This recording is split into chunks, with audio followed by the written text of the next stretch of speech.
लेकिन अब इन दोनों में से हम चूज कैसे करेंगे? 3 क्यूज, उस पे आप ध्यान दीजिए। Welcome to the armchair sociologist. ये है डायरेक्टिव्स डिमिस्टिफाइड सीरीज का पार्ट 2, जो हमारी आंसर राइटिंग मास्टर क्लास का एक इम्पॉर्टेंट हिस्सा है, specially design for UPSC sociology optional mains. Part 1 में हमने समझा था कि डायरेक्टिव्स एक्चुअली क्या होते हैं और कैसे एक छोटा सा वर्ड जैसे डिस्कस, एग्जामिन, क्रिटिकली एग्जामिन या इवैल्यूएट आपके आंसर के स्ट्रक्चर, टोन और मार्क्स दोनों को बदल देता है। आज के सेशन में हम उन्हीं डायरेक्टिव्स को डिटेल में समझेंगे। कैसे लिखना है जब क्वेश्चन कहता है डिस्कस, कैसे जब कहता है एग्जामिन, और क्या फर्क पड़ता है जब डायरेक्टिव होता है क्रिटिकल एग्जामिन या इवैल्यूएट। इन 4 डायरेक्टिव्स को सही तरह से समझना और अप्लाई करना आंसर को एग्जामिनर फ्रेंडली और हाई स्कोरिंग बना देगा। तो चलिए शुरू करते हैं with master directives, master mains. Now, these are the main types of directives that UPSC generally uses in sociology mains. As you can see, there is quite a variety from the simple ones like discuss and examine to more critical ones, that is, critically examine or critically analyze, evaluate, elaborate, or explain. And then we have elucidate, comment, analyze, compare, substantiate, and justify. Now, this list is quite exhaustive, but it is not unlimited. Sometimes UPSC could be more creative and use other directive words as well, जैसे कि highlight, illustrate या trace, ये words भी use हो सकते हैं. तो जो रह जाएंगे इस तरह के, I will be covering all of those separately under a miscellaneous section later on with suitable examples. But for now, we will start with what I call the core 4 directives, that is discuss, examine, critically examine or critically analyze, and evaluate. These are the most frequently used ones in sociology paper, and I believe that mastering these will help you handle almost any question format confidently. So चलिए शुरू करते हैं with the very first directive, that is discuss. Now this is the simplest to understand but the one that actually builds a foundation for all the others. When the directive says discuss, we are expected to give a broad, balanced overview, meaning the examiner expects us to cover the full scope of the subject at hand. मतलब उसका definition, उसके dimensions, उसके applications, एक short critic और relevance, सभी कुछ इसमें cover करना है. हमारा जो बेसिक स्ट्रक्चर है आंसर का वो वही रहेगा, इंट्रो, बॉडी और कंक्लूजन.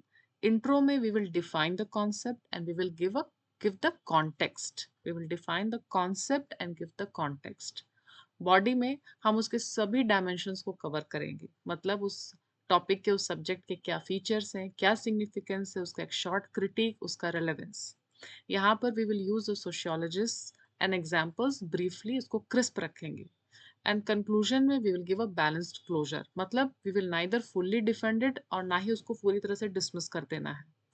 तो फॉर्मूला क्या है इसका? फॉर्मूला अगर डिस्कस है तो we need to define the topic, we need to present its all dimensions, we need to give a short crisp critique, उसका relevance, present day relevance जैसे, और finally एक balanced conclusion. Now let's start with an example. So here is a typical discuss type question. Discuss Durkheim's concept of social fact and its significance in sociology.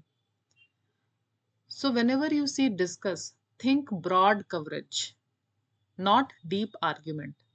You are expected to explain what the concept is and why it matters. Start with a short factual intro. जैसे यहाँ पे हम क्या देंगे?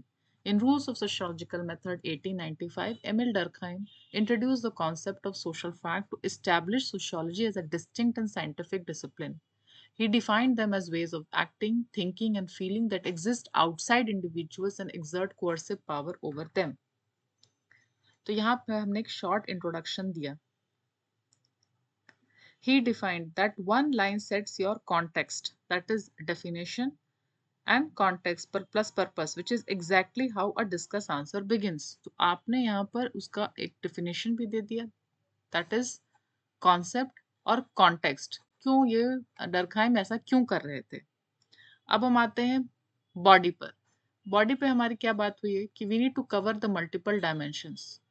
तो यहाँ पे हमें एक ब्रॉड डायमेंशन देना है, उसके सारे फीचर्स, उसके significance. Now moving on to the body with a broad and balanced coverage. First mention the features. Features of social fact क्या है? Externality, constraint, generality. For instance, उसका example आप देंगे language, laws and religious rituals. Then highlight the significance. Significance for sociology. It provided sociology with an independent subject matter. What it achieved. Insisted on objective scientific study. Treat them as things. That phrase shows his scientific intent.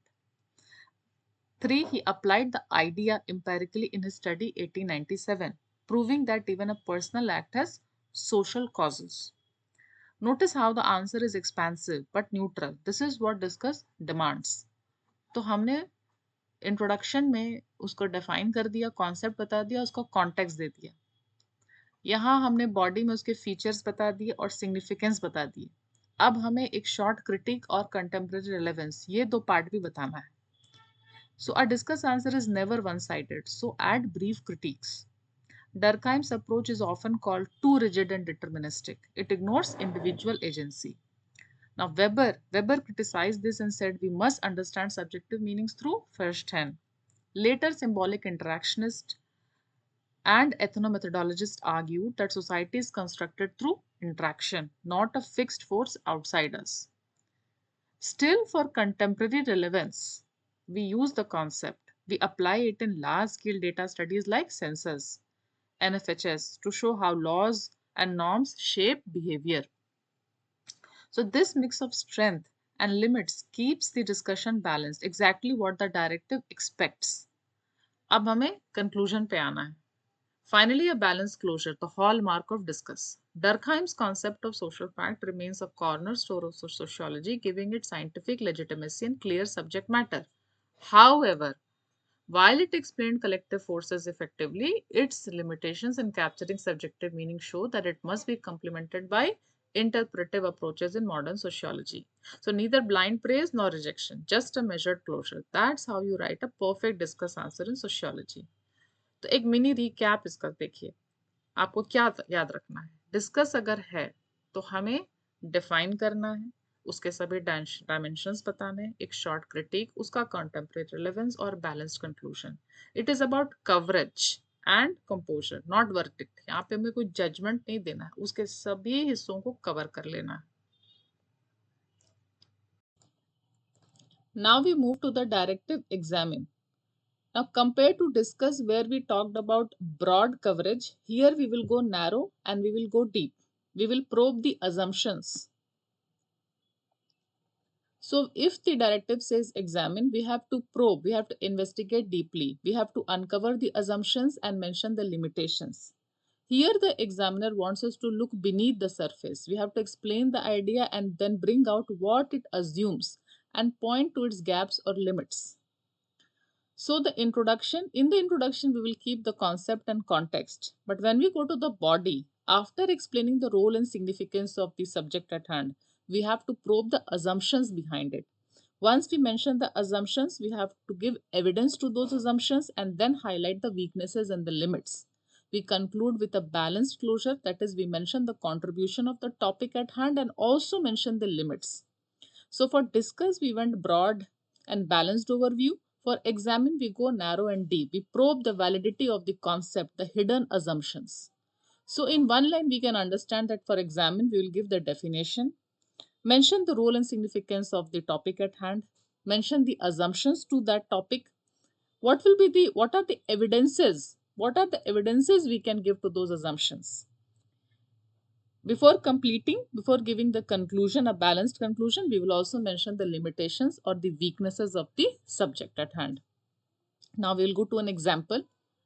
Example remains the same, the topic remains the same, social fact. However, the directive changes. Examine the role of social fact in establishing sociology as a science. So introduction, we will give the concept and the context. Durkheim, in Rules of Sociological Method 1895, introduced the concept of social fact as external, constraining, and collective realities. This was central to his effort to what? To establish sociology as an independent and scientific discipline. So you gave the context. Now we go to the body. In the body, first we will mention the role or the significance of the topic, that is social fact, how it made sociology scientific. So we are making certain claims. It treated social facts as things, that is objective, observable, measurable. Second, it distinguished sociology from philosophy and psychology. And for this, we will give an example of Suicide 1897, where it used statistics. Now we will mention the underlying assumptions. Assumption number one, it assumes society exists independent of individuals. Of course, this assumption is important. Otherwise, how social facts will be considered as things? Since it is independent of individual, then only it is objective. It could be observed from outside and it could be measured. Second, it assumes objectivity similar to natural sciences possible in social sciences. After mentioning these assumptions, we will give evidence to these assumptions. Evidence is the proof is in Durkheim's study of Suicide 1897. Later on, other sociologists like Parsons and Merton also studied society as a system governed by objective laws, building upon Durkheim's legacy. And in modern day surveys and large scale data like census and NFHS and CRB surveys, we continue this positivist tradition of studying collective behavior. So you have given the role of the subject, you have mentioned the underlying assumptions and evidence to those assumptions. However, before a conclusion, we will go for limitations. What are the limitations? It overlooks subjective meanings, as in Weber's Verstehen. It is too deterministic. It ignores the micro interaction, and present day postmodern critique says reality is socially constructed. It is not fixed things. Finally, in the conclusion, we will mention a balanced closure. That means we are going to acknowledge its value but will admit its limits also. Like examination of social fact shows that while it was vital in giving sociology scientific identity and methodological clarity, its assumptions of objectivity and determinism limit its ability to capture the complexity of human meaning. So, finally, a recap. In recap, if the directive says examine, first you define the concept and give its context. Then, what is the role or significance of that particular subject, that particular topic? What are the underlying assumptions? Here you start investigating and probing. So, what are the assumptions? Then you give evidence to those assumptions. And before giving a balanced conclusion, you mention the limitations or the weaknesses of the topic. So, this is how you conclude the examine directive. अब हम आते हैं एक बहुत ही important directive पे, critically examine या critically analyse. दोनों ऑलमोस्ट सेम ही मीनिंग रखते हैं. तो अगर आप क्रिटिकली एग्जामिन या क्रिटिकली एनालाइज वाला डायरेक्टिव अपने क्वेश्चन में देखते हैं तो ये कह रहा है कि break the concept down, show strengths and weaknesses and end with a balanced conclusion. यहाँ पे 3 सी है.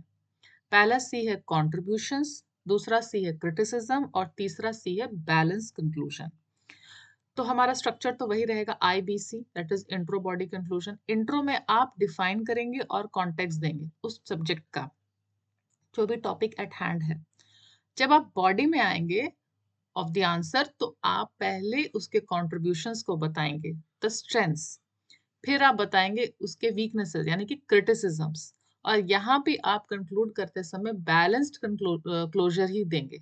मतलब you will recognise the value of the topic but acknowledge its limits. तो जब आपने एग्जामिन अभी देखा था तो वहां पे एक बार सोशल फैक्ट के आपने सिग्निफिकेंस बता दिया था, the role of social fact in sociology.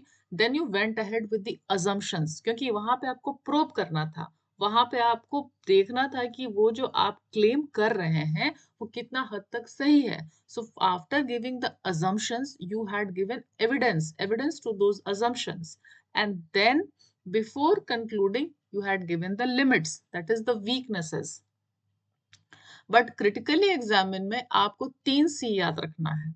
First you give the contributions, उसके जो मेरिट्स हैं, फिर आप क्रिटिसिज्म देंगे और बैलेंस कंक्लूजन देंगे. तो let us see with an example. जैसे क्वेश्चन टॉपिक यही है कि डर्कहाइम सोशल फैक्ट को लेके बट क्रिटिकली एग्जामिन करना है. तो इंट्रोडक्शन में you will first give the concept, the definition and the context. So Durkheim in Rules of Sociological Method 1895 introduced the concept of social fact as external, coercive and collective realities.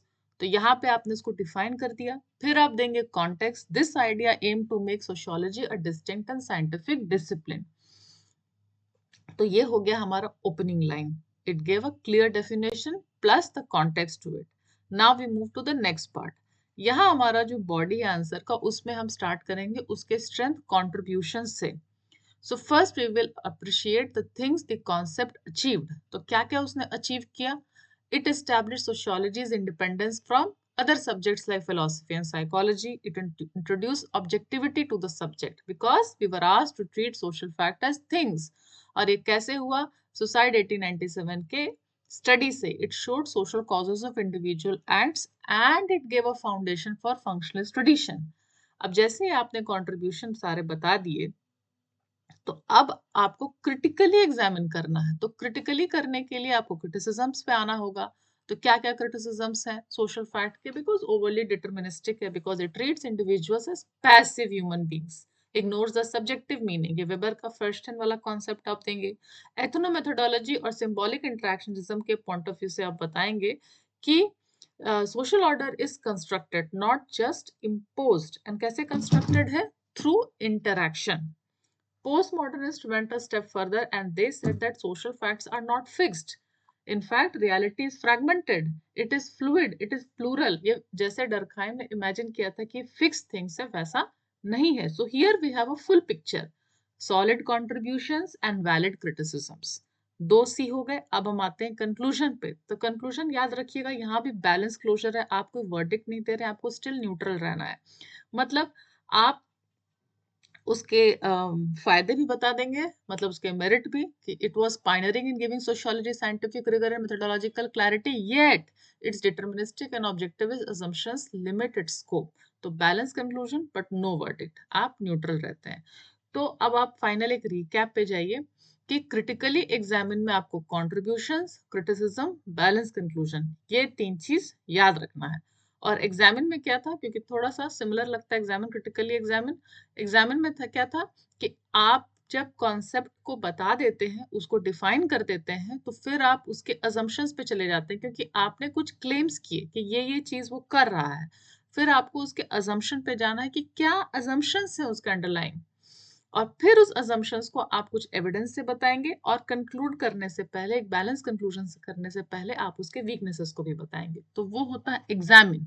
और critically examine में simple है, यहाँ पर आपने introduction दिया, फिर 3C पे focus किया, कंट्रीब्यूशन, क्रिटिसिज्म और कंक्लूजन. तो इसके साथ क्रिटिकली एग्जामिन, क्रिटिकली एनालाइज यहाँ पे कंप्लीट होता है.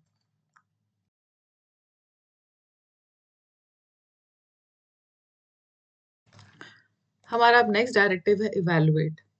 Think like a weighing scale that we have to judge the overall value or impact of the topic at hand.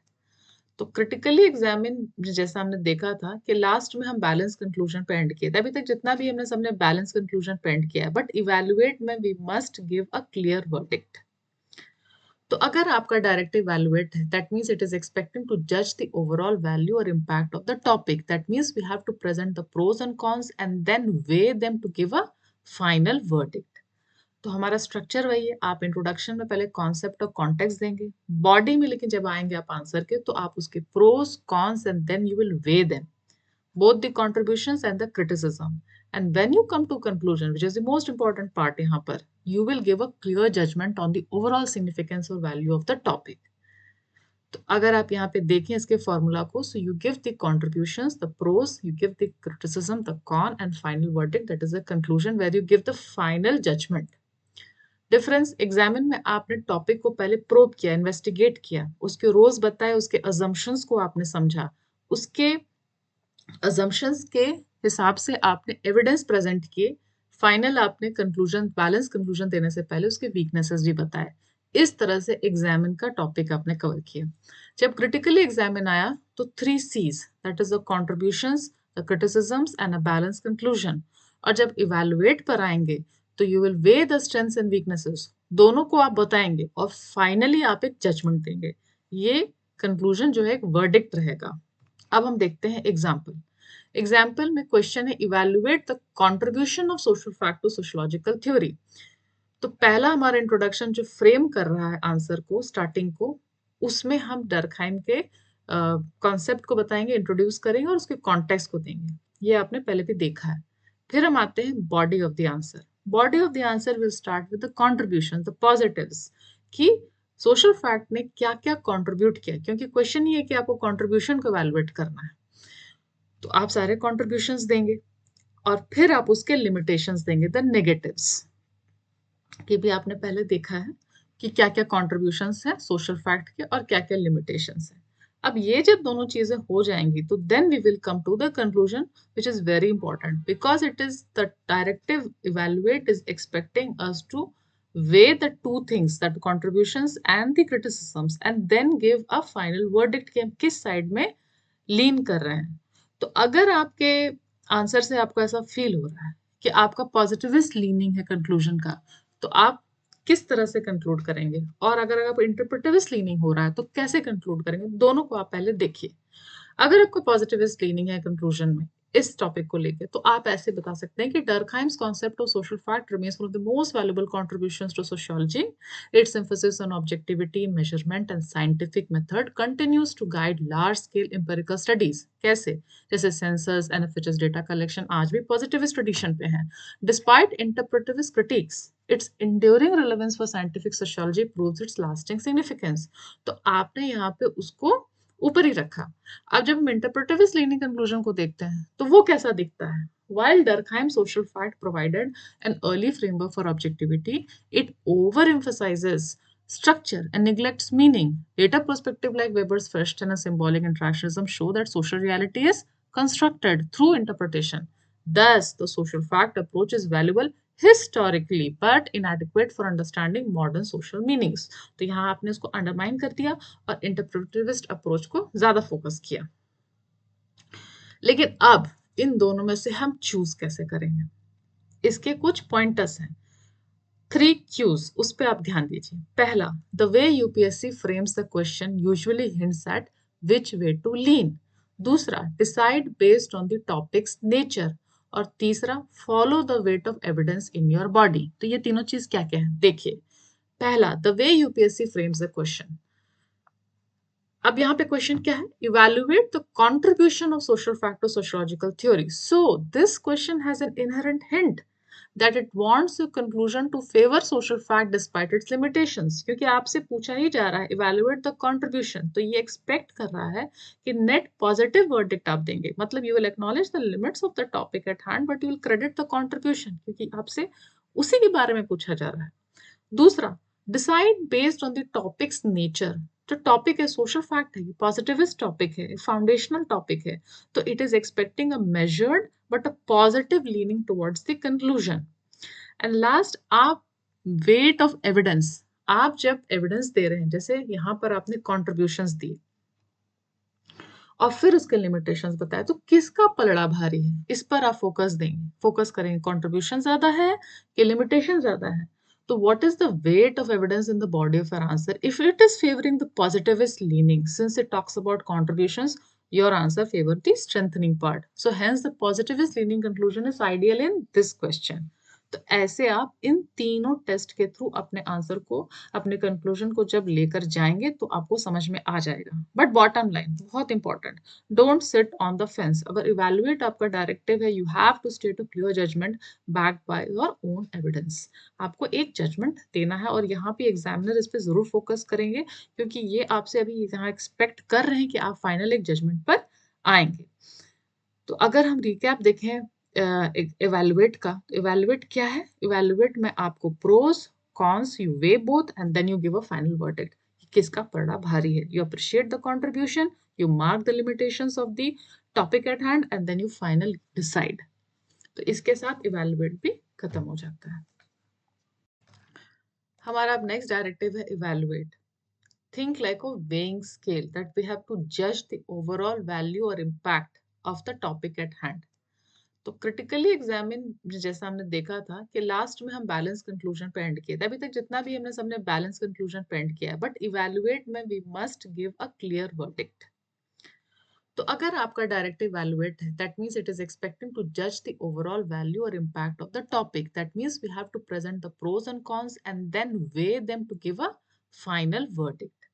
तो हमारा स्ट्रक्चर वही है, आप इंट्रोडक्शन में पहले कॉन्सेप्ट और कॉन्टेक्स्ट देंगे, बॉडी में लेकिन जब आएंगे आप आंसर के, तो आप उसके pros cons and then you will weigh them.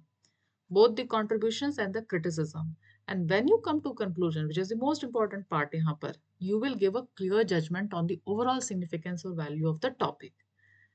तो अगर आप यहाँ पे देखें इसके फॉर्मूला को, so you give the contributions, the pros, you give the criticism, the con, and final verdict, that is a conclusion where you give the final judgment. Difference examine में आपने टॉपिक को पहले प्रोब किया, investigate किया, उसके रोज बताए, उसके assumptions को आपने समझा, उसके अजम्पशंस के हिसाब से आपने एविडेंस प्रेजेंट किए, फाइनल आपने कंक्लूजन, बैलेंस कंक्लूजन देने से पहले उसके वीकनेसेस भी बताए. इस तरह से एग्जामिन का टॉपिक आपने कवर किया. जब क्रिटिकली एग्जामिन आया तो 3 C's, that is the contributions, the criticisms and a balance conclusion. और जब इवैल्यूएट पर आएंगे तो you will way the strengths and weaknesses, दोनों को आप बताएंगे और फाइनली आप एक जजमेंट देंगे. ये कंक्लूजन जो है एक वर्डिक्ट रहेगा. अब हम देखते हैं एग्जाम्पल. एग्जाम्पल में क्वेश्चन है evaluate the contribution of social fact to sociological theory. तो पहला हमारा इंट्रोडक्शन जो फ्रेम कर रहा है आंसर को, स्टार्टिंग को, उसमें हम डर्कहाइम के कॉन्सेप्ट को बताएंगे, इंट्रोड्यूस करेंगे और उसके कॉन्टेक्स्ट को देंगे. ये आपने पहले भी देखा है. फिर हम आते हैं body of the answer. Body of the answer will start with the contribution, the positives, कि सोशल फैक्ट ने क्या क्या कंट्रीब्यूट किया, क्योंकि क्वेश्चन ये है कि आपको कंट्रीब्यूशन को इवैल्यूएट करना है. तो आप सारे कंट्रीब्यूशंस देंगे और फिर आप उसके लिमिटेशंस देंगे, द नेगेटिव्स, कि भी आपने पहले देखा है कि क्या क्या कंट्रीब्यूशंस हैं सोशल फैक्ट के और क्या क्या लिमिटेशंस हैं. अब ये जब दोनों चीजें हो जाएंगी तो then we will come to the conclusion, which is very important because it is the directive evaluate is expecting us to weigh the two things, that contributions and the criticisms, and then give a final verdict कि हम किस side में लीन कर रहे हैं. तो अगर आपके आंसर से आपको ऐसा फील हो रहा है कि आपका पॉजिटिविस्ट लीनिंग है कंक्लूजन का, तो आप किस तरह से कंक्लूड करेंगे, और अगर आप इंटरप्रेटिविस्ट लीनिंग हो रहा है तो कैसे कंक्लूड करेंगे, दोनों को आप पहले देखिए. अगर आपको पॉजिटिविस्ट लीनिंग है कंक्लूजन में इस टॉपिक को लेके, तो आप ऐसे बता सकते हैं कि Durkheim's concept of social fact remains one of the most valuable contributions to sociology. Its emphasis on objectivity, measurement and scientific method continues to guide large scale empirical studies. कैसे? जैसे सेंसस, एनएफएचएस डेटा कलेक्शन आज भी positivist tradition पे है. Despite interpretivist critics, its enduring relevance for scientific sociology proves its lasting significance. तो आपने यहाँ पे उसको ऊपर ही रखा. अब जब हम इंटरप्रेटिविस्ट लीनिंग कंक्लूजन को देखते हैं तो वो कैसा दिखता है. While Durkheim social fact provided an early framework for objectivity, it overemphasizes structure and neglects meaning. Later perspective like Weber's Fürsten and symbolic interactionism show that social reality is constructed through interpretation. Thus, the social fact approach is valuable historically but inadequate for understanding modern social meanings. तो यहाँ आपने इसको undermine कर दिया और इंटरप्रेटिविस्ट approach को ज्यादा focus किया. लेकिन अब इन दोनों में से हम चूज कैसे करेंगे, इसके कुछ पॉइंटर्स हैं. 3 Qs, उस पे आप ध्यान दीजिए. पहला, the way UPSC frames the question usually hints at which way to lean. दूसरा, decide based on the topic's nature. और तीसरा, follow the weight of evidence in your body. तो ये तीनों चीज क्या क्या है देखिए. पहला, the way UPSC frames the question.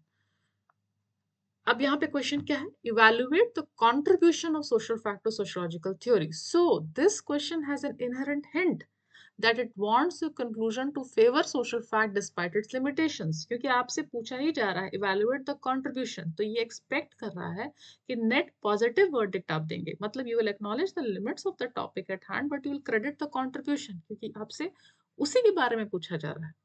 दूसरा, decide based on the topic's nature. जो टॉपिक है सोशल फैक्ट है, पॉजिटिविस्ट टॉपिक है, फाउंडेशनल टॉपिक है, तो it is expecting a measured but a positive leaning towards the conclusion. And last, आप wait of evidence. आप जब एविडेंस दे रहे हैं, जैसे यहाँ पर आपने कॉन्ट्रीब्यूशंस दिए और फिर उसके लिमिटेशंस बताए, तो किसका पलड़ा भारी है, इस पर आप फोकस देंगे, फोकस करेंगे. कंट्रीब्यूशन ज्यादा है कि लिमिटेशन ज्यादा है. So what is the weight of evidence in the body of your answer? If it is favoring the positivist leaning, since it talks about contributions, your answer favors the strengthening part. So hence the positivist leaning conclusion is ideal in this question. तो ऐसे आप इन तीनों test के through अपने answer को, अपने conclusion को जब लेकर जाएंगे तो आपको समझ में आ जाएगा। बट बॉटम लाइन बहुत important, don't sit on the fence. अगर इवैल्यूएट आपका डायरेक्टिव है, you have to state a clear judgement backed by your own evidence. आपको एक जजमेंट देना है और यहाँ पे एग्जामिनर इस पे जरूर फोकस करेंगे, क्योंकि ये आपसे अभी यहाँ एक्सपेक्ट कर रहे हैं कि आप फाइनल एक जजमेंट पर आएंगे। तो अगर हम रिकैप देखें इवैल्यूएट का, इवैल्यूएट क्या है? इवैल्यूएट में आपको pros cons you weigh both and then you give a final verdict, किसका पलड़ा भारी है। You appreciate the contribution, you mark the limitations of the topic at hand and then you final decide. तो इसके साथ evaluate भी खत्म हो जाता है। So in this session, we explored the most used directives, that is discuss, examine, critical examine and evaluate. These four form the very foundation of a UPSC sociology answer writing. Next lecture में हम क्या देखेंगे? उसमें हम next चार देखेंगे, explain, elaborate, elucidate और comment. ये भी चार बहुत important है और अक्सर आपको अपने question में ये दिख जाएंगे. Now, if you found this helpful, please do subscribe to the Armchair Sociologist and share it with your friends and fellow aspirants and sociology enthusiasts. And please help grow this community, this learning community. आपको बहुत सारा time नहीं जाएगा. Please share, please subscribe, and thank you for watching. And let's see you in the next lecture.